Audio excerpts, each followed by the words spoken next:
नमस्कार कामगार मित्रांनो, तुम्ही जर बांधकाम कामगार योजनेची नोंदणी केलेली असेल, तुमची नोंदणी ॲक्टिव्ह असेल, सक्रिय असेल, तर तुम्हाला तुमच्या पाल्यांसाठी स्कॉलरशिप मिळते. पण त्या अगोदर तुम्हाला नोंदणी करताना किंवा रिन्युअल करताना तुम्हाला तुमच्या पाल्यांना नॉमिनी म्हणजेच वारस म्हणून नोंद करावी लागणार आहे.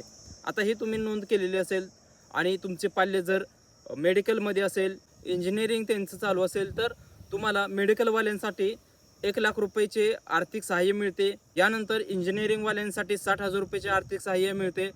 लक्षात घ्या, मी या ठिकाणी जे म्हणतोय ते आर्थिक सहाय्य आहे, ना की स्कॉलरशिप. यामध्ये फरक आहे, दोन्ही गोष्टींमध्ये फरक आहे. आता भरपूर कॉलेजमार्फत सांगितलं जातं की आम्ही तुम्हाला बोनाफाईड सर्टिफिकेट किंवा 75% उपस्थितीचं प्रमाणपत्र देऊ शकत नाही, कारण तुम्ही स्कॉलरशिप बांधकाम कामगार योजनेतून घेताय आणि त्या योजनेमार्फत घेताय. तर स्कॉलरशिप तुम्हाला ह्या आपल्या कॉलेजमार्फत पण भेटते, शाळेमार्फत पण भेटते. तर डबल स्कॉलरशिप तुम्ही घेण्यास पात्र नाही.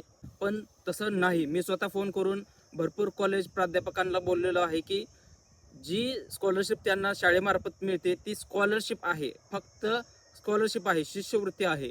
आणि जी बांधकाम कामगारांना त्यांच्या पाल्यांचं शिक्षण पूर्ण करण्यासाठी एक आर्थिक सहाय्य, ना की स्कॉलरशिप, आर्थिक सहाय्य म्हणून या ठिकाणी पैसे दिले जात आहेत. आता आपण सर्वांनीच, आता मी स्वतःसुद्धा या ठिकाणी स्कॉलरशिपच म्हणतो, ती तोंडी पडलेलं एक वळण आहे म्हणा, पण हे आर्थिक सहाय्य आहे, स्कॉलरशिप नाही. आता हे जे आर्थिक सहाय्य बांधकाम कामगारांच्या पाल्यांना बांधकाम कामगारांचा क्लेम केल्यानंतर भेटते.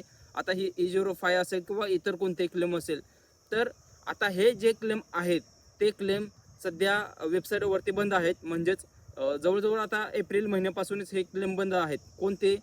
मेडिकलवाल्यांचं 1,00,000 रुपयाचं, त्यानंतर इंजिनिअरिंगवाले आहेत त्या इंजिनिअरिंगवाल्यांचं 60,000 रुपयेचं, हे 2 क्लेम आहेत ते बंद आहेत. म्हणजे जो टॅब होता तो क्लोज झालेला आहे.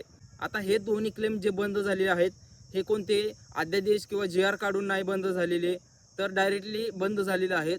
आणि पुन्हा चालू कधी होतील याच्या संदर्भात जर अपडेट द्यायचं झालं तर शक्यतो हे चालू होणार नाहीत, लवकर तर चालू होणार नाही आहेत. आणि जर लवकर चालू झालं तर कोणता GR येईल हे मला सांगता येणार नाही आहे. शक्यतो येणार नाही आहे, पण ज्यावेळेस GR येईल त्यावेळेस मी 100% व्हिडिओ अपलोड करेलच. एक गोष्ट अशी आहे की दिवाळी बोनस म्हणून पण कामगारांना 5,000 रुपयाचे आर्थिक सहाय्य दिले जात होते.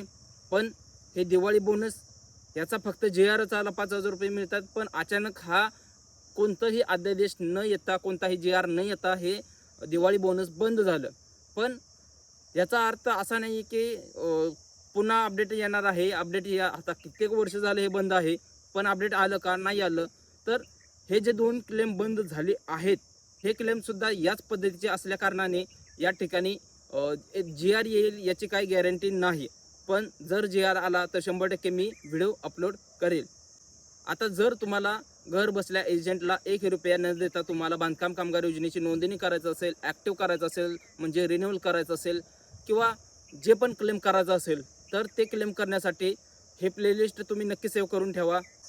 या प्लेलिस्टमध्ये तुम्हाला जे पण कामगार योजनेचे क्लेम आहेत, सगळे क्लेम कसे करायचे, क्लेम करताना काय प्रॉब्लेम येतात, कसे येतात, आता इसेन्शियल असेल, सेफ्टी किट असेल, भांडी संच असेल, तर सर्व क्लेम कशा पद्धतीने घर बसल्या मोफत करायचे जाणून घेण्यासाठी स्क्रीनवरचे जी प्लेलिस्ट आहे ती तुम्ही चेकआउट करू शकता. धन्यवाद.